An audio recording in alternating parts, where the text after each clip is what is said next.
Welcome back, everybody. In today's video, we are going to be making the classic cocktail known as the Alaska. Now, Rob, who is our head of education, this is his favorite cocktail of all time. So during this video, we are going to make the cocktail. We're going to talk about the cocktail family structure, and stay tuned to the very end because Rob is going to make his favorite version of this particular classic.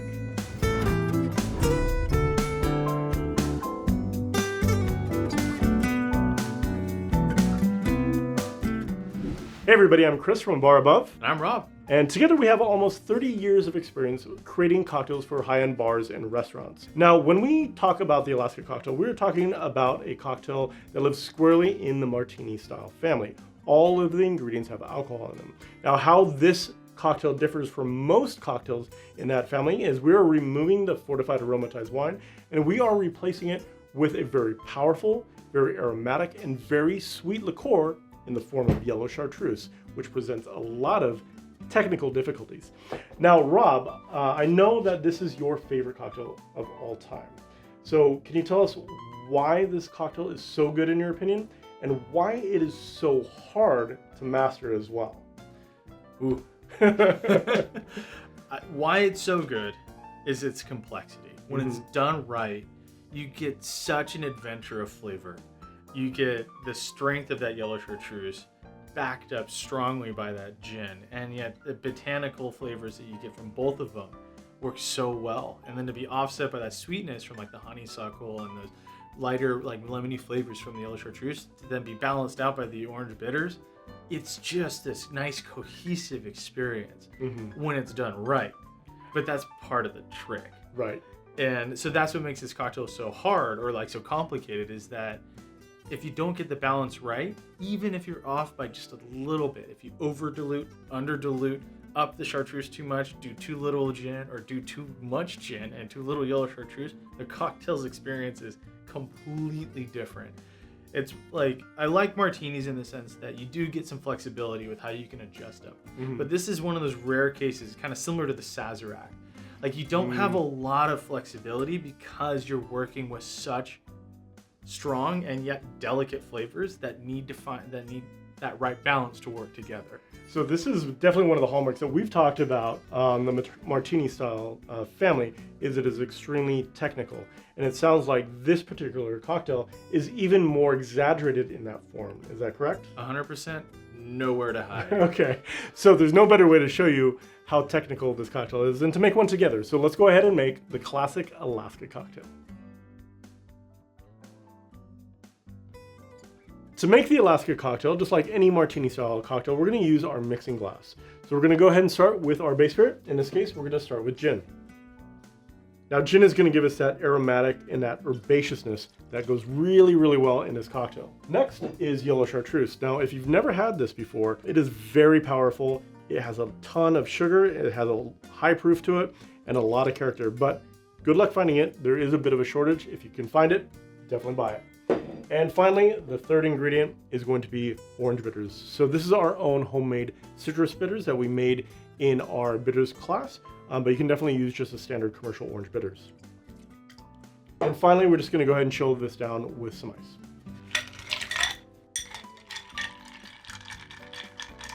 Now inside of the mixing glass, I can see it being coated by that yellow Chartreuse. It's very thick, and I'm starting to see a little bit of condensation, so I know the dilution is just about perfect.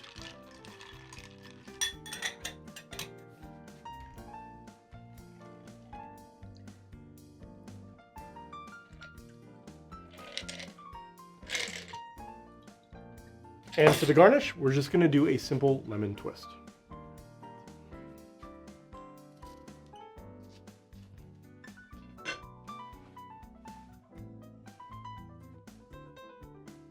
And there we have it, the Alaska cocktail. So now let's go ahead and try the Alaska cocktail. Cheers. That is a really good version and representation of a martini style cocktail. You taste the alcohol or the flavor from the gin. You definitely get that punch of yellow Chartreuse. You taste every single ingredient in there, but it drinks a lot lighter than it should. All of those flavors really combine to make a really delicious and cohesive cocktail, which is what we are going for with this style of drink. Definitely got to try this one at home. So now let's go ahead and have Rob show you his favorite variation on the Alaska. First things first, I gotta taste this. Oh, so good. I will say having the right gin makes all the difference. I mean, honestly, the right base spirit for any cocktails like this, where you're not hiding all the flavors, makes a huge difference. So, instead of gin, we're gonna get a little crafty. We're gonna use one of my absolute favorite spirits, mezcal, the Vago Ensemble, of course. And then a fun little addition that I really like to add is lait. And I'll show you why. So the first things first, get our mixing glass out. We're gonna start off with the mezcal. I'm actually gonna up it a little bit. So I'm gonna go just a little bit more than the 1.5 ounces to about 1 3/4 ounces. Easy peasy. We're gonna do the lait, just a touch, about 1/4 ounce. The idea of this is to lighten up the cocktail a little bit. It helps express some of those lemon flavors that are going on from the yellow chartreuse and the lemon zest that we'll eventually put into it. And then we're gonna keep the same amount of the yellow chartreuse. And 1, 2, and 3. Add ice. I like to give a little extra cubes just to make sure that there's plenty of room. The aromatics are already so fantastic. And same thing, we're gonna stir. Remember, like I said, dilution is key on this. So as Chris pointed out, we're gonna be looking out for that dilution along the condensation along the outside of it. That'll give us a sign that dilution is starting to work and our cocktail is getting to the right point and the right temperature. So you can kind of see the line starting to show there. If I can cut my hand through it, or my finger through it there, so it means I'm getting nice and close. Give it a couple more turns. Oh, I do love that mezcal in this cocktail. It is absolutely stunning.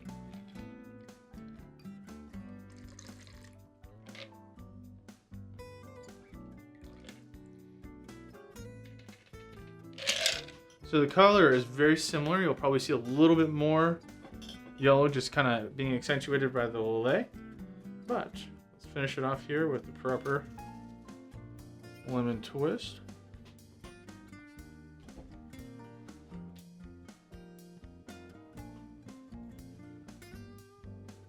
I know this cocktail very well. It is my favorite variation after all, but I need Chris to come in and give it a go.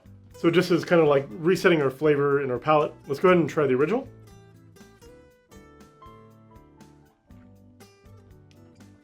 Delicious. And now let's try the new version. Pungent. You can tell the difference in these particular drinks because of the ingredients that we're using. The mezcal is much bigger. It's got some acid to it. It's smoky. It's got that just kind of like almost like tannic-y bitterness on the side that really just elevates this entire cocktail. The weight is different, the flavor profile is different, but you still see the identity in the thumbprint of the Alaska on there. The chartreuse comes in, the lemon is there, like all of the ingredients match up, but it just changes that character just enough to make it different. It's delicious. I'm glad you like it. Yeah, yum. So there we have it. We have made the Alaska cocktail. We've talked about the cocktail family structure of it, and we've tasted it and shown how great of a drink this is. And I highly recommend that you try this one at home. Now, if you have a martini style cocktail that you absolutely love, put them in the comments below and we'll try to make a video on it in the future. So hit the like, subscribe, and the bell icon, and you will get notified whenever we release cocktail videos similar to this one. Until then, definitely go to the store, grab all of the ingredients for this delicious cocktail, and make one at home. It is truly stunning. Cheers.